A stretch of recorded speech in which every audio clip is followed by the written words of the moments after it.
your Mayor, CHRISTI Fraga, and we have another episode of In the City con Cristi, where we bring you all the incredible people that make up the greatest place to live, work, learn, and play, Doral. Today we have someone that I know all of you, many of you, probably know very well. We have a Doctor de Diego with us today. Hi, How are you, Doctor. Christy? Good. How are you? I'm doing just great. Thank you for joining us. Well, thank you for inviting me. It's my pleasure. So this month of May, we are celebrating Mental Health and Physical Awareness Month, how people can get not only physically fit, but mentally fit, right? So important in the things that we do in our daily life. For me, it's extremely important, something that I have tried to value and bring more awareness to the community about the importance of mental health. Physical health, I feel like everybody knows. We talk a lot about physical health. We promote physical health in the city. We have Step Up Doral and a lot of great challenges and opportunities and encouragement for our community to get out and get moving. Obviously, what you do is a big part of that because it starts with our little kids. And so I know that your specialty is pediatrics. That is correct. Many people in this community know you as el doctor de la comunidad.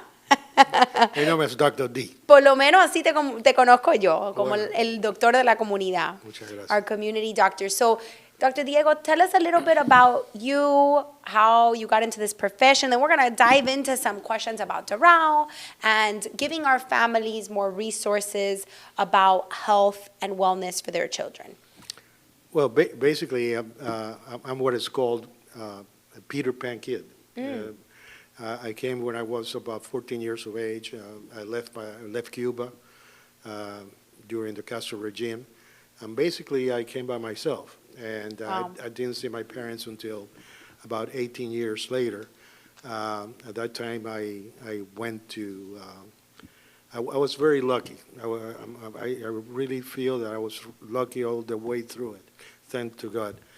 I went to school at Belen Jesuit Prep, which I received like a scholarship. I didn't pay a single cent. I love all the priests out there. From there, I went to St. Gregory's College in Shawnee, Oklahoma, and then subsequently I went to University of Oklahoma, Norman, Oklahoma, and graduated there.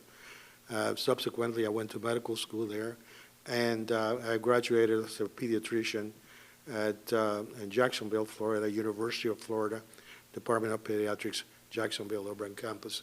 And I was a chief resident of pediatrics there for a whole year.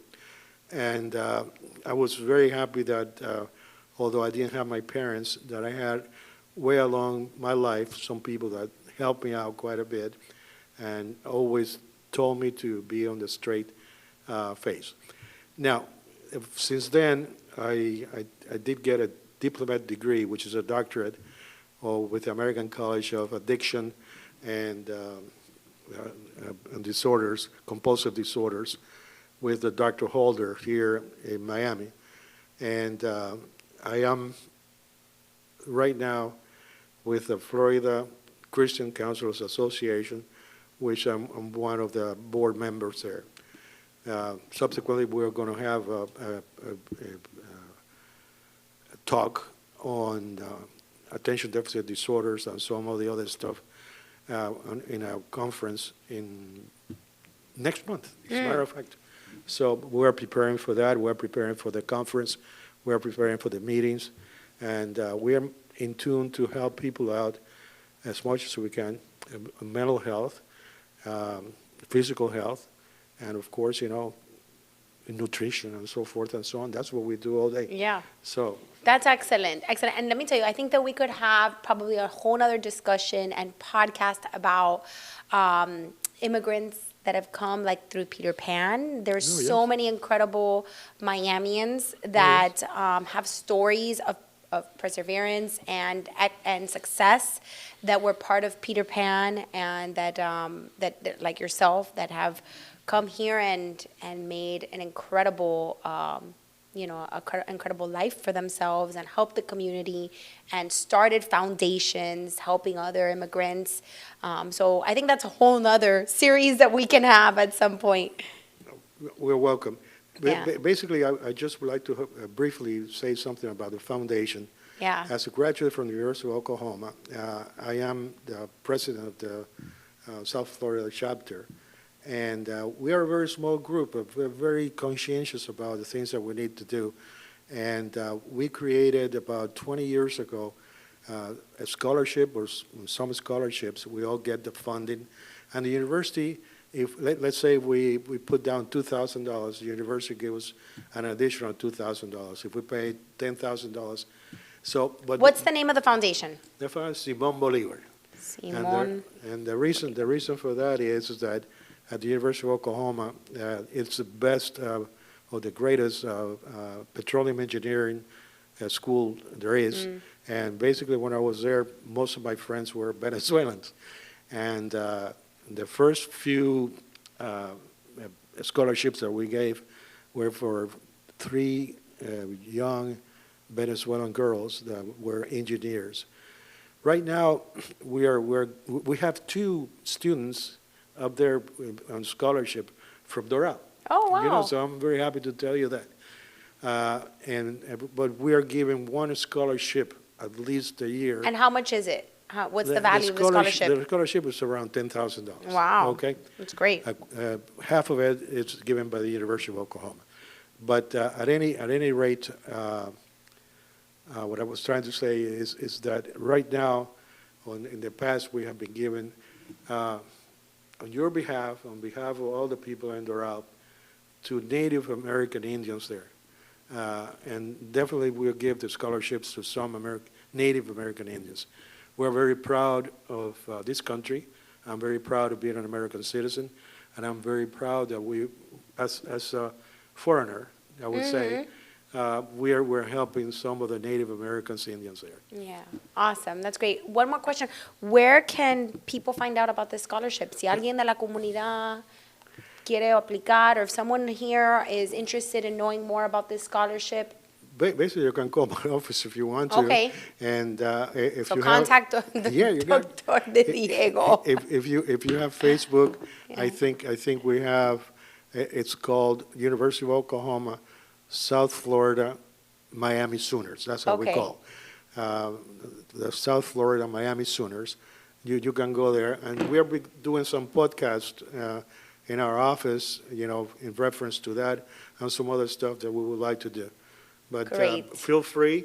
You have to be accepted at the University of Oklahoma. The standards there, you have to be in the upper 2/3 of the class in order to be considered.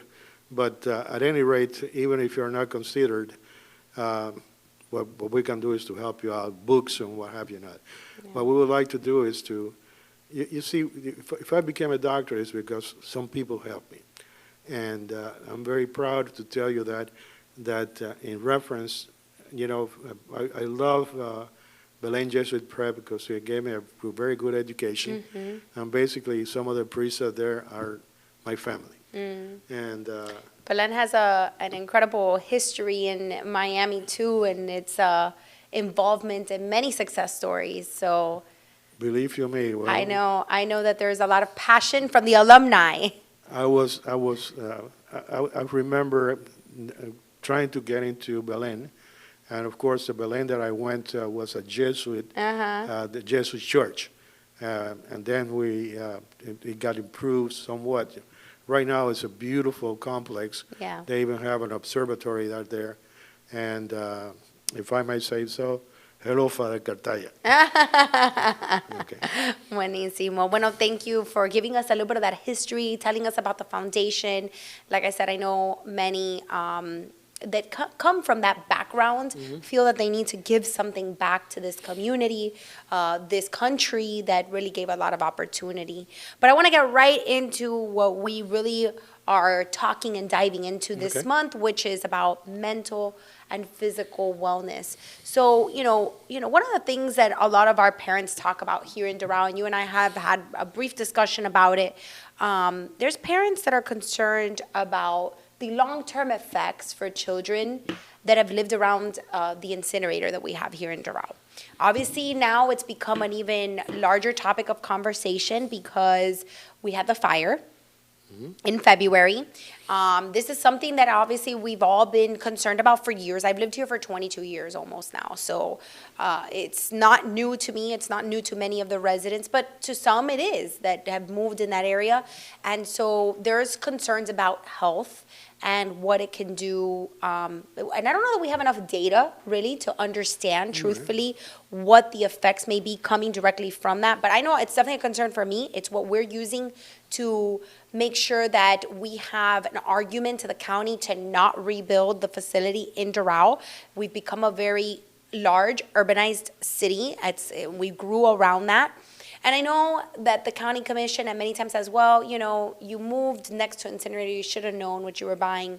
But my argument is, I ask one county commissioner, I would challenge any of them to go out into their community, look around and tell me that their district looks the same way it did 40 years ago. It doesn't. No. Miami's grown, we've all grown. That area was all zoned for residential before we were a city.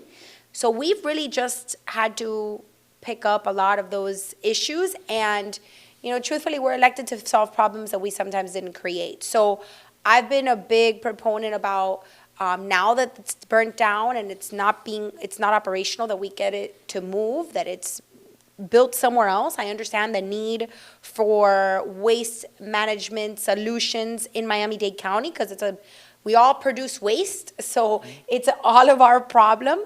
But at the end of the day, I don't think that it should be rebuilt in an area that has a lot of residential around. So tell me what you think. Have you seen children with higher respiratory issues in Doral than normal? As someone who attends kids in this area, what's your opinion? What do you think about this? To be honest with you, after the fire, let's call it that way, there was somewhat of pollution.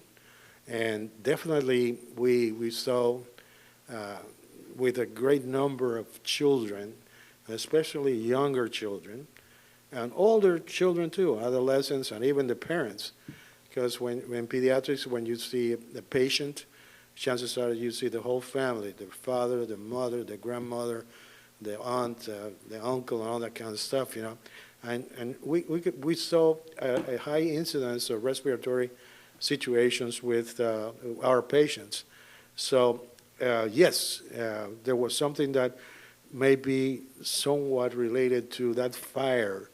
And as a matter of fact, every day I live in Doral, and I've been here since it was the county and not the city. And basically every day, my wife does have a black car, and I get out of my house about 6:30 or 7 o'clock to go to work and so forth and so on. And I see the ashes on top of her car every day, which I clean it out. And that's a few months after the fire has gone. So there must be something out there that is creating this type of a problem. But yes, the respiratory problems that I have seen since the fire has been doubled or tripled, since that time. I've seen a lot of kids with bronchiolitis, respiratory symptoms, asthma, reactive airways disorders, allergies, and all those things that are very common in pediatrics. But I think it increased during that time and period. I agree with you in the sense, that Doral, from what I first got here in 1996, I think it was, and now it's tripled, and basically there's a lot of population here.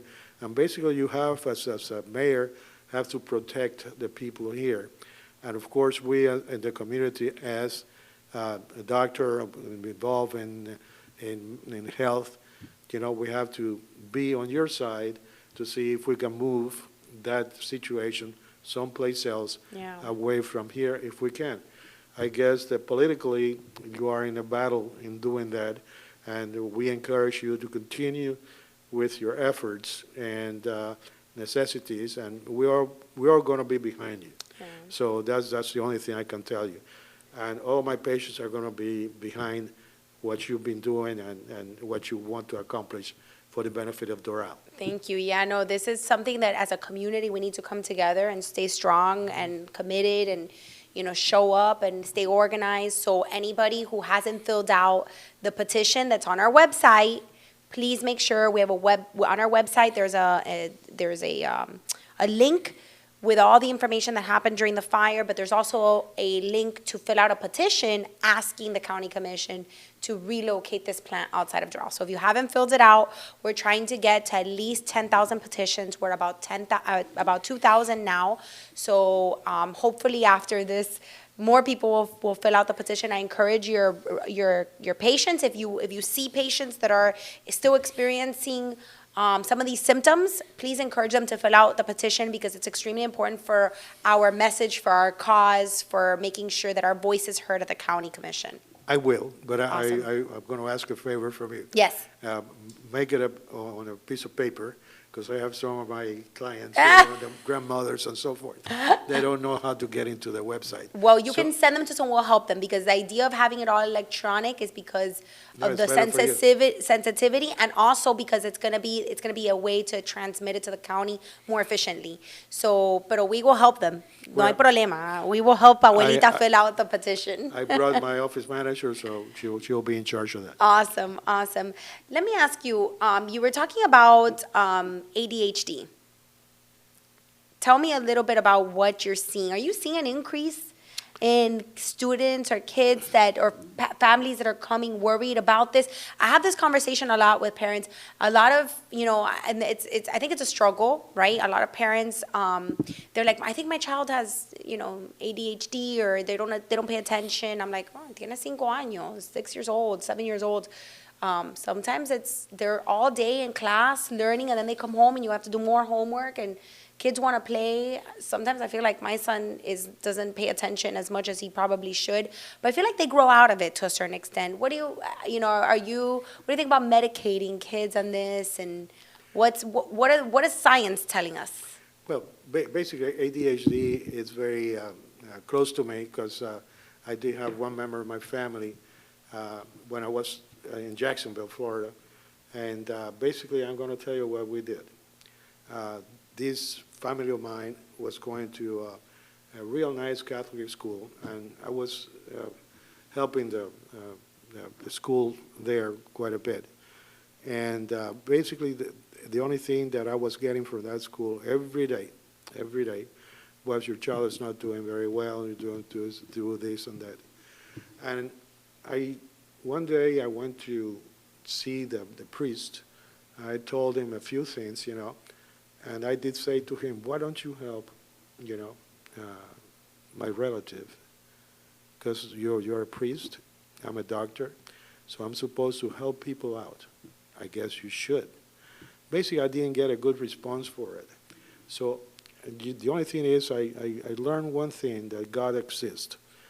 By the time I went the next day to my office, I parked my car. There was no computers at that time or anything like that. So, I parked my car in front of the office, and there was another car next to me with a few kids and a lady.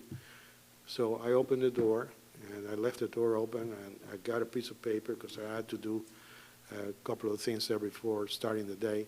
She walked in, and whatever she needed for her 3 kids, I gave it to them, and she said, how much do I owe you? No, you don't owe me anything. There's nobody here. Well, let me tell you something what she said to me. If whatever you need, let me know, okay? Because nobody has treated me like this. She left, but she came back the following day. And she said, what can I help you out with? I briefly stated the facts with her. I didn't know that she had a Christian school, which I went by every day of my life in order to go to the hospital. And I asked her if she could help my relative. And she said, well, I dare you to go to my school and see what we do. Boy, they had some small classes, and the teacher was with the kids just about every conceivable way, asking questions and all that kind of stuff. And before they went home, they had to do the homework with her, with the teacher, not with the parents.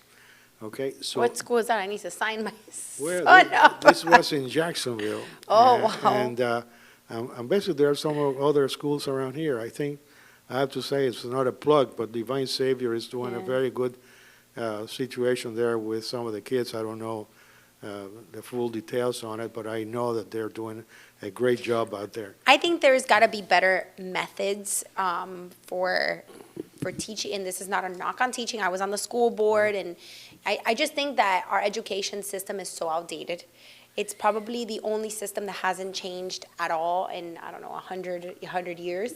And society has changed. And so what I tend to see, and I'm not a psychologist, I'm not an expert in to any means, but I have talked to a lot of parents. I see it in the community. I'm experiencing it as a parent. And I just think that there's so many factors in a child's development, especially when it comes to education. Now we have technology.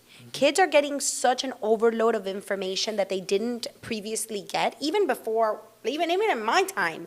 Yo no me creí con un teléfono. Like, I didn't grow up having a cell phone. I was probably 12, 13 by the time I got my first cell phone. So, but now you see kids, and not a knock at parents that give their kids cell phones very young, but you've got kids that have this overload of information, whether it's from YouTube, from TV, there's just so much information that they have to process that I think that's why they can't pay attention to things for a long period of time. Because they're just so used to, like, YouTube, switch until they find, and so there's nothing that they can really sit and focus on. Like, when I see my son grab a book and sit and read, I try and encourage him to finish, give him a goal. You gotta read 3 pages, papi. You have to finish the chapter. And he's an excellent reader and loves to read, and so I'm blessed in that aspect. Yeah. But I see a lot of parents that struggle with having their children pick something up, really pay attention to it for longer than a 10 minutes period of time, and I'm being generous. Sometimes it's 2 minutes, and then really enjoy it. And so I think that there's a lot of anxiety about that because it's not the generation that we grew up in. Of course, the anxiety and also depression on the part of the kids. I think the kids sometimes are penalized by our system. I'm not saying that the teachers are bad or anything. No, like me that. neither. Not at all. I think right here in Doral we have one of the best systems of education and so forth and so on. All of our schools are amazing, and I think the teachers do a lot with what they have, with the resources they have. And I applaud them constantly. Yes. But still, I think that some of the kids are penalized. Yeah. Because we are telling them, you're not doing the things right away. Yeah. You're not doing that, and you need to encourage them and give them some leeway in the sense, that they should do better, but don't penalize the kids. Don't tell them you're stupid. You don't know how to do this. I hope no teacher's telling the kids that they're stupid. No, but no, we definitely don't want that. But the other kids will. But you're absolutely right. Bullying is a real thing. It's an issue. I recently had, and my son is very outgoing. Everybody that knows my son, y que lo conocen, saben que he's a social butterfly. He's very outspoken. He has he's got great communication skills. But lately I've had him coming home saying that everybody in school is really mean, that like he's been having like some confrontation. So we talk him through it a lot of times, and I think sometimes he takes things a little bit probably too hard, but what kid doesn't? But it's hard. Listen, I was telling this to someone yesterday who I was having a conversation with, that no child comes with a manual. No. They don't come with a manual. You kind of have to figure it out. Every child is different. I have friends that have 2. I have 1. My friends have 2, and they're like, my kids were raised exactly the same, and one is completely different than the other one. Oh, yeah. So, I heard something the other day that was very interesting. It said, your child is not a blank slate that you can write on. Your child comes with a set of personalities, characteristics, DNA that was created by your heritage and your genetic makeup, and you can only shepherd them through their growth, but it's not a blank slate that you could just write on and create. They already come kind of pre-programmed to a lot of the characteristics that they will face. I thought it was very interesting. I'm probably not saying exactly right. I should write it down the way this doctor said it, but it was very interesting to take that perspective as a parent to say it's not my fault if something, doesn't. So a lot of, and the way I say that, not my fault, because I know a lot of parents feel guilty. Oh, yeah. And many times when their child has a learning disability or whatever it may be. It's not your fault. We can only provide the safest environment, the best resources, the best tools, but a lot of these things are just, characteristics and traits that happen. Genetically and environmentally. We can only control so much of our surroundings. That's correct. So tell me, being a doctor in Doral now for how many years? I guess 30 years. 30 years. Wow. This year we're celebrating 20 years as a city. Yeah, I know. You're going to be a part of our celebrations, right? Yeah, right. When I got here, this was the county, Yeah, it was a county. And it was farmland. Farmland. It was mucha vaca. I remember. Ya las vacas se nos van. You got it. I remember crossing 58th Street without looking to either side. Yeah. And that's the way it 97th was. Avenue was 2 lanes. 2 lanes, yeah. 36th Street or 41st iba hasta la 107 Avenida. Incredible, right? Yeah. The growth that we've Eckerd had. Drugs, now it's called CVS. Yes, you just dated yourself. Eckerd's, I remember Eckerd's. Well, see? Yes. So tell me, what do you love about Doral? Give us something. What do you love about Doral? We always like to talk a little bit about that. What encourages you to be a proud Doral resident, business owner, community leader? Well, basically, Doral, for me, it's been a great experience so far. And I love the city. I love what the people in government has provided to us, and basically has helped us out quite a bit. And basically what I like Doral is that I have everything that I need around me. Where my office is at, I have about 3 or 4 restaurants there. I have become a Peruvian expertise in cooking, and basically the different types of I shouldn't say races, but cultures. Yeah, the culture diversity that we have influenced me quite a bit, and my family, and my people. So I've learned a heck of a lot from the Colombians and the Peruvians and the Venezuelans, of course, and everything. I love Doral, the verdad que sí. I still have. I bought my house. It was the 11th house at Doral Isles, and I still love living there. It's very quiet. It's very nice. The neighbors are great. So I encourage people that if you like a place to live, Doral is the place. There we go. A great commercial for Doral. Thank you, Dr. Diego. We really appreciate that you continue to provide such an important service in our community, pediatrics. Tell us, is there anything else you want to let our viewers today know, resources that families can find? Sé que hablamos un poquitico, y voy a hacer esta parte en español. Tenemos muchas familias inmigrantes que a veces no saben dónde ir para servicio médico para sus niños. ¿Hay algo que nos quieres dejar hoy en este podcast para nuestra comunidad de Doral, para los padres de niños que a lo mejor necesitan saber un recurso que a ti te parece importante que ellos tengan? Bueno, déjame decirte, yo soy inmigrante, yo vine aquí solo, soy Pedro Pan, me ayudaron mucha gente, y lo único que te puedo decir que si tú tocas a mi puerta allí, yo te voy a ahorita. Eso lo sabemos, lo sabemos. Y entonces te puedo decir que eso te puede ayudar de conciencia y de corazón. En términos de otras cosas, de otras agencias, hay muchas agencias que están en hacerse para ayuda a esos inmigrantes. Y entonces yo me recuerdo como si fuese hoy, 14 años, venir solo para acá fue duro, pensando que iba a regresar en 45 días a mi patria. Y entonces tengo aquí más tiempo de lo que yo vivía allá. Entonces sí, puedo ayudarlo de corazón. Y si necesitan algo, de tener alguna referencia a algunas otras agencias que puedan ayudarlos, mi oficina está abierta para ustedes. La maravilla de Doral. Nuestro doctor de la comunidad, Dr. Diego, gracias. Thank you for being here with us. Thank you for what you do for our community. We appreciate you coming on In the City con Cristi today to talk a little bit about health, pediatrics, mental health, such an important component of what makes Doral the greatest place to live, work, learn, and play. I'm Christi Fraga, your mayor. This has been another episode of In the City con Christi with our friend Dr. De Diego.